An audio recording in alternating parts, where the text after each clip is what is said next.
사회적 거리두기 단계가 3단계에서 5단계로 개편됐습니다. 오는 13일부터는 마스크 미착용 단속도 시작되는데요. 단속은 주로 대중교통이나 집회 장소 등에서 이루어질 예정이라고 하는데요. 관련 내용 양천구 보건소 이정학 생활보건팀장 연결해서 이야기 나눠보겠습니다. 네, 팀장님 안녕하십니까? 네, 안녕하세요. 네, 오는 13일부터 마스크 착용 의무화가 시행됩니다. 지금과 달라지는 점은 무엇인지 설명 부탁드립니다. 네, 기존에도 사회적 거리두기 일환으로 모임 행사를 하거나 다중이용시설을 이용할 경우 감염병 예방을 위하여 마스크 착용하도록 하였는데요.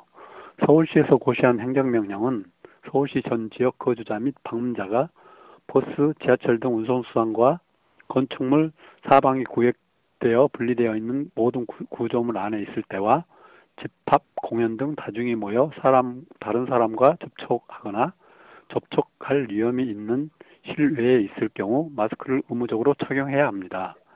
개인 방역 강화 및 추가적인 감염병 확산 차단을 위하여 타인과 지역사회에 감염병이 전파되는 것을 방지하고자 서울시 전역에 마스크 착용 의무화 행정명령을 시행하게 된 것입니다. 마스크 착용 의무화 시행 이후 달라진 점은 코로나19 확산 차단 및 예방 등 방역 강화를 위해 마스크 착용해야 할 실내외 대상자에게 마스크를 착용하지 않았을 경우 과태료가 부과된다는 것입니다. 2020년 11월 10일까지 1개월간 중점 계도를 하고 2020년 12월 13일부터는 단속 및 계도를 병행하면서 마스크 미착용자에 대하여 과태료 부과 처분할 예정입니다. 네, 마스크 착용 꼭 잊지 말아야겠는데요. 이 단속이 어디에서 또 어떤 기준으로 이루어지는 건지도 궁금하고요. 혹시라도 단속에 적발이 되면 무조건 과태료를 내야 하는 건지도 설명을 좀 해주시죠. 예, 단속은 서울시 전 지역 거주자 방문자를 대상으로 이루어지는데요.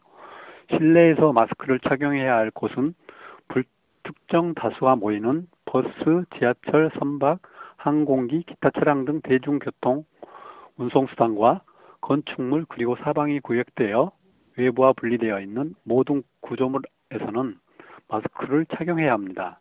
그리고 실외에서 집회, 모임, 행사, 공연 등 다중이 모여 다른 사람과 접촉하거나 생계 주거를 같이 하는 사람 이외의 다른 사람과 2m 거리 두기가 어려워 접촉할 위험이 있는 경우 이 또한 정부에서 인정한 마스크를 착용해야 합니다. 단속은 서울시와 자치구 업무 담당 공무원이 현장 단속을 통하여 마스크 미착용 위반 행위자 적발 시 단속 당사자에게 마스크 착용할 것을 지도하고 이행하지 않을 경우 감염병 예방법 제83조 및 질서 위반 행위 규제법 절차에 따라 위반 횟수와 관계없이 마스크 미착용 당사자에게 과태료 부과 처분을 하게 되는 것입니다. 단속 대상자는 망사형 마스크, 밸브형 마스크, 스카프 등 마스크 기능을 못하는 마스크를 착용한 사람과 입과 코를 완전히 가리지 않는 등 올바르게 착용하지 않는 사람이 단속 대상자입니다. 네, 그런데 마스크를 착용하지 않아도 과태료가 처분되지 않는 단속 예외 대상도 있을 텐데요. 구체적으로 어떤 경우인지 알려주시죠. 네, 과태료 처분이 되지 않는 단속 외의 대상자는요. 14세 미만인 사람과 마스크 착용이 어려운 사람, 뇌병변, 발달 장애인 등 주변에 도움이 없이 스스로 착용하거나 벗기 어려운 사람, 그리고 호흡기 질환 등 마스크 착용 시 호흡이 어렵다는 의학적 소견을 가진 사람은 과태료 처분 단속 외의 대상입니다. 참고로 세면, 음식 섭취, 의료 행위, 공연 등 얼굴이 보여야 하는 불가피한 상황인 경우는 마스크를 착용하지 않아도 과태료 부과 제외 대상입니다. 마스크를 착용하지 않아도 되는 단속 외의 상황을 말씀드리자면 식당 등에서 음식을 먹거나 마실 때, 수영장, 목욕탕 등 물속탕 안에 있을 때, 세수, 양치 등 개인위생을 위해 활동을 할 때, 검진, 수술, 치료, 투약 등 의료행위 중 마스크 착용이 어려울 때, 운동선수가 시합 경기 중일 때, 악기 연주자가 경연을 할 때, 결혼식장에서 신랑 신부 양가 부모님이 예식을 할 때, 원활한 공무 수행을 위해 필요하거나 본인 확인을 위한 신원 확인 등 마스크를 벗어야 할 때, 얼굴을 보여야 하는 공연 시 무대에 머물 때, 방송 출연 촬영을 할 때, 행사 등 공식적인 사진 촬영을 할 때, 수어 통역을 할 때 이런 상황에 처해 있을 때는 마스크를 착용하지 않아도 과태료 부과 대상에서 제외됩니다. 네, 알겠습니다. 11월 13일부터 실내외 모든 지역에서 마스크를 의무적으로 착용해야 된다는 점 꼭 기억을 해야겠습니다. 지금까지 양천구 보건소 이정학 생활보건팀장이었습니다. 고맙습니다. 양천구의 대표 공원이죠. 양천근린공원이 리모델링 공사를 마치고 주민의 품으로 돌아왔습니다. 네, 공원이 어떻게 변했는지 심다혜 기자가 보도합니다. 지난해 1월 양천공원의 모습입니다. 농구대와 운동기구 군데군데는 녹이 슬어 있고 오래된 벤치는 색이 바랬습니다. 지난 1988년에 조성된 양천공원은 4월부터 시작한 리모델링 공사를 마치고 30년 만에 새로운 모습으로 변했습니다. 가장 큰 변화는 공원 한가운데에 잔디밭이 생겼다는 것. 기존의 아스팔트 포장이었던 광장이 자연 잔디 광장으로 바뀌었습니다. 아이들이 천진난만하게 뛰어놀거나 부모와 손을 잡고 거닐고 강아지와 장난도 칠 수 있는 공간이 됐습니다. 좋아요. 우리 손자 깨끗한 환경에서 놀게 하기 위해서 데리고 놀러 나왔어요. 예, 산책 나왔어요. 예. 와서 실제로 보시니까 어떠신지? 너무 좋아요. 예. 따로 떨어져 있었던 농구대와 배드민턴장, 운동기구는 한 공간에 모이도록 했는데요. 운동을 위해 공원을 찾은 주민들의 만족도가 큽니다.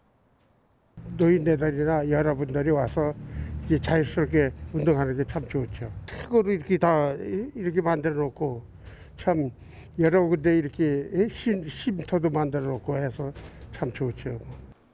리모델링 공사에 들어간 예산은 총 58억 원. 실내 놀이터 키지트 옆에는 책 쉼터 도서관이 생겼고 실개천에는 버려지는 지하 유출수가 흐르도록 했습니다. 도심지에서 물소리를 들으면서 휴식할 수 있는 공간이 됐습니다. 안 그래도 코로나로 인해서 이제 공원을 어디 가실 데도 없고 많이 답답하고 불편하셨을 텐데 주민들에게 공원을 돌려드리려고 노력을 했습니다. 예. 이제 앞으로는 이제 좀 답답한 걸 푸실 때 양천공원으로 오셔가지고 이용을 해주시면 좋겠습니다. 예.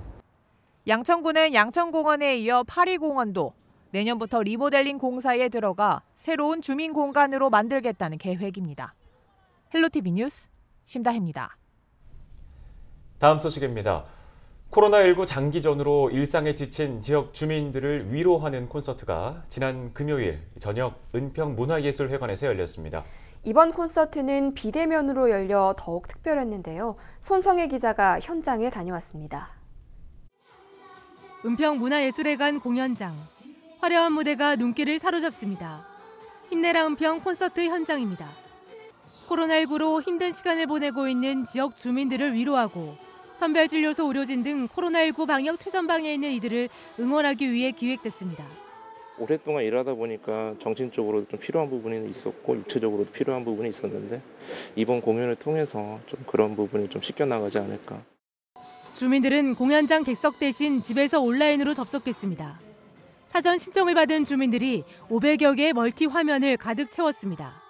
비대면이라는 아쉬움은 잠시 노래에 맞춰 춤을 추는 등 공연을 마음껏 즐기고 화면으로 서로를 응원하는 메시지를 전합니다. 다시 한번 이 자리를 빌어 저희 많은 의료진 분들과 또 소방관, 경찰관 분들뿐만 아니라 많은 분들께 감사하다고 말씀드리고 싶었습니다. 코로나19로 무너졌던 일상을 되찾게 된 사연도 털어놓습니다. 더 힘든 건 제가 20년간 몸담았던 회사에서 이번에 코로나 사태로 인해서 잘렸거든요. 모두 다 힘드니까 잘 될 거라고 믿고. 이날 문화예술회관에서 열린 비대면 콘서트 외에도 불광천 등에선 지역 문화예술단체와 함께하는 찾아가는 버스킹 공연이 진행됐습니다. 우리 은평 구민들 좀 더 힘내시고 조금만 더 같이 잘 이겨나갔으면 좋겠습니다. 마음을 울리는 음악에 이웃이 전하는 진솔한 사연까지. 비대면이지만 소통과 공감으로 더욱더 가깝게 느껴졌던 공연이 코로나19로 지친 주민들에게 따뜻한 위로가 됐습니다. 헬로티비 뉴스 손성혜입니다.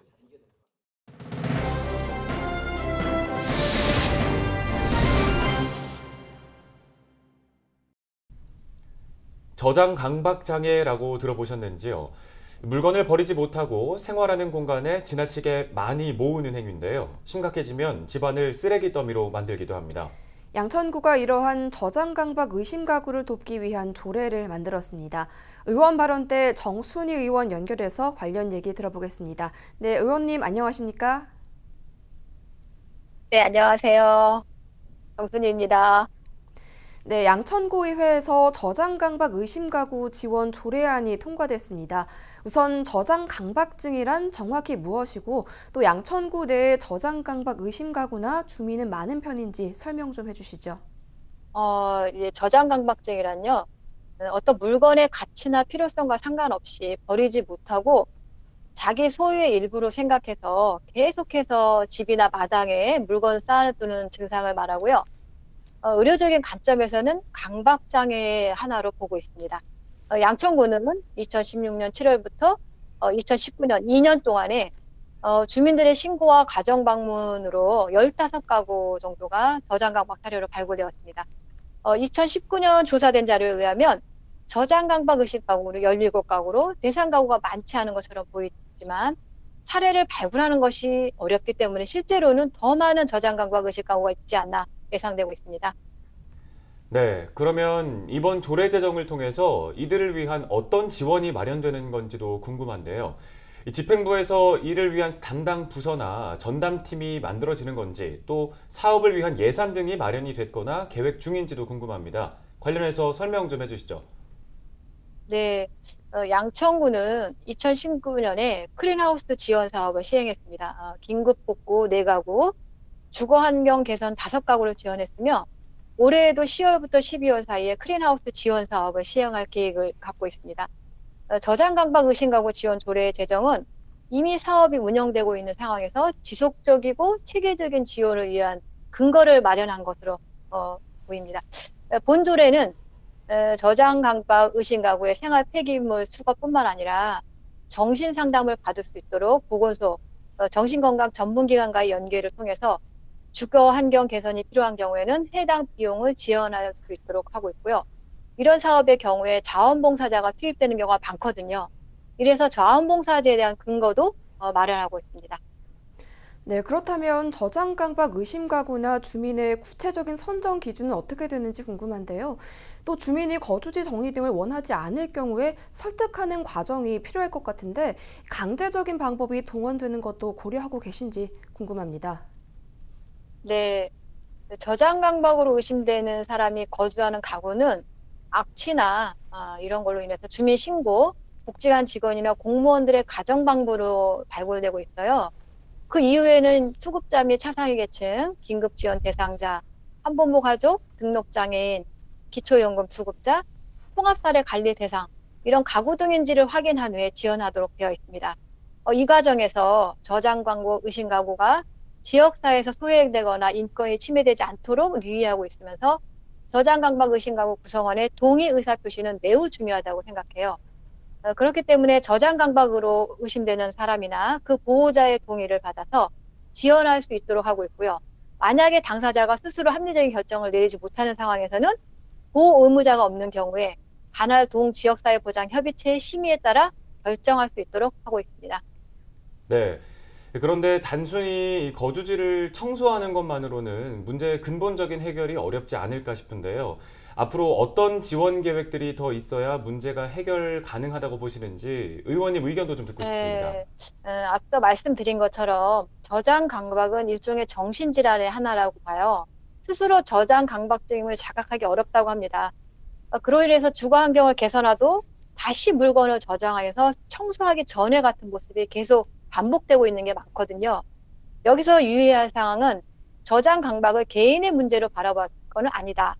불결한 미세 상태의 감염, 저장된 물건 낙하로 인한 상해, 합선 발화 등의 화재 유발, 그런 화재 유발로 인한 대피해, 방해 문제까지 가족과 이웃까지 심각한 영향을 미치기 때문입니다. 그래서 단순히 거주지, 집이나 가구를 청소해 주는 것뿐만 아니라 재발 방지를 위한 계속적인 사례 관리가 필요하고요. 근본적인 문제 해결을 위해서는 정신건강 전문기관과 연계해서 치료까지 할 수 있는 지원 계획이 필요하다고 생각합니다. 네, 오늘 얘기는 여기까지 듣겠습니다. 지금까지 정순희 양천구 의원이었습니다. 다음 소식입니다. 연신내 상점과 놀러와 프로젝트가 골목경제회복지원 우수사례 공모사업에서 우수상을 받았습니다. 공모사업은 행정안전부가 주관한 것으로 코로나19 장기화로 경제적 어려움을 겪는 소상공인의 위기 극복을 위한 지역사회 공동체의 노력과 성공 사례를 발굴하고자 한 건데요. 연신내 상점과 놀러와 프로젝트는 연신내 공영주차장 건립과 차 없는 거리 조형물 설치 등을 통해 지역 공동체의 다양한 노력과 아이디어가 높은 평가를 받았습니다. 이번 달부터 양천구에 살고 있는 자가격리자들은 양천구 보건소에서 자체 제작한 건강실천 꾸러미를 제공받습니다. 양천구는 서울시 자치구 최초로 코로나19 자가격리자를 대상으로 한 홈택트 건강생활 실천 프로그램을 진행한다고 밝혔습니다. 프로그램은 자가격리자의 몸과 마음 건강 상태를 체계적으로 관리하도록 돕는 온라인 건강관리 시스템인데요. 꾸러미에는 실내 운동용 스트레칭 밴드와 운동 포스터 등 자가 격리 기간 동안 실내에서 신체 활동을 할 수 있는 물품들이 담겼습니다. 또 홍보 안내문의 QR코드를 통해 대사증후군 관리 운동법과 우울증 예방 동영상 등이 올라가 있어 자가 격리자가 혼자 건강 관리를 하는 데 도움을 받을 수 있습니다. 은평구 증산정보도서관이 전국도서관 운영평가에서 대통령상을 받았습니다. 전국도서관 운영평가는 문화체육관광부와 대통령 소속 도서관정보정책위원회가 전국 2,300여 개 도서관을 대상으로 진행했습니다. 증산정보도서관은 공공도서관 중 가장 높은 점수를 받아 평가 1위 도서관으로 선정된 건데요. 학교 공공도서관 협력형 독서 프로그램을 발굴하고 장애인 인식 개선 확대를 위해 장애인 시설과 협력 사업을 운영한 부분에서 높은 점수를 받았습니다.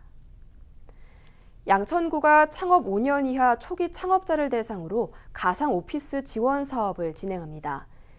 가상오피스 지원 사업은 양천구 사회적 경제지원센터 복합 창업 공간인 창업 디딤누리를 사업자 등록증상의 주소지로 사용할 수 있게 지원하는 건데요. 가상오피스를 지원받는 업체는 창업 디딤누리의 세미나실과 미팅룸, 촬영 스튜디오 등을 무료로 사용할 수 있습니다. 신청을 원하는 초기 창업자는 11월 3일까지 필요 서류를 준비해 양천구 사회적 경제지원센터를 방문해 신청하면 됩니다. 다음 소식입니다. 위기가구 긴급생계지원 현장 신청 접수 기간이 일주일 연장됐습니다. 서울시는 코로나19로 소득이 줄어든 위기가구를 위한 긴급생계비 신청 기간을 오는 11월 6일까지 연장했다고 밝혔습니다. 이 기간에는 출생연도 끝자리와 상관없이 신청할 수 있는데요. 긴급생계비 지원 기준은 중위소득 75% 이하, 재산 6억 원 이하로 가구 원수별로 40만 원에서 최대 100만 원까지 현금으로 지급합니다. 구직급여를 받았거나 청년 특별 취업 지원 프로그램 참여자는 중복 지원이 불가능합니다. 서울시가 지하철역 주변의 주택 공급을 확대하기로 했습니다. 서울시는 역세권 주택, 공공임대주택 건립 운영 기준을 개정해 역세권 주택 공급을 늘린다고 밝혔습니다. 역세권 주택 사업은 민간 시행자가 서울 시내 역세권에 주택을 공급하면 서울시가 용적률을 높여주고 증가한 용적률의 50%를 공공임대주택으로 건립하는 사업인데요. 이번 운영기준 개정으로 역세권 주택 사업의 범위는 지하철 승강장 경계 250m에서 350m로 사업 대상지는 모든 역세권으로 확대됐습니다. 이를 통해 2025년까지 역세권 주택 2만여 호를 추가 공급할 수 있을 것으로 서울시는 보고 있습니다.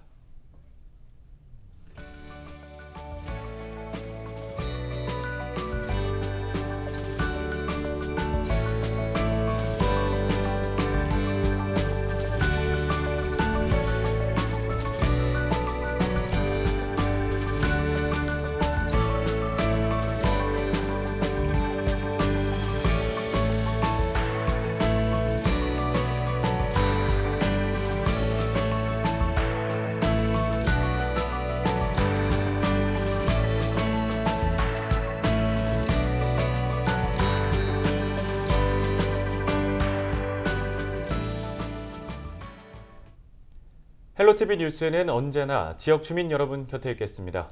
함께해 주신 여러분 고맙습니다.